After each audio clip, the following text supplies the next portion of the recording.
Torfaen Young Parents group is a non-judgmental group where young people with babies can come. Some of the issues that the young parents are facing are homelessness, social inclusion, lack of friendship groups, not knowing who to turn to when they need support.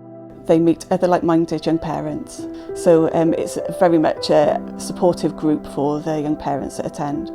If I wasn't coming here every week, it'd be very challenging. The support I need is just knowing that everything I'm doing is okay. Because it helps young mums go along and come together, meet new people.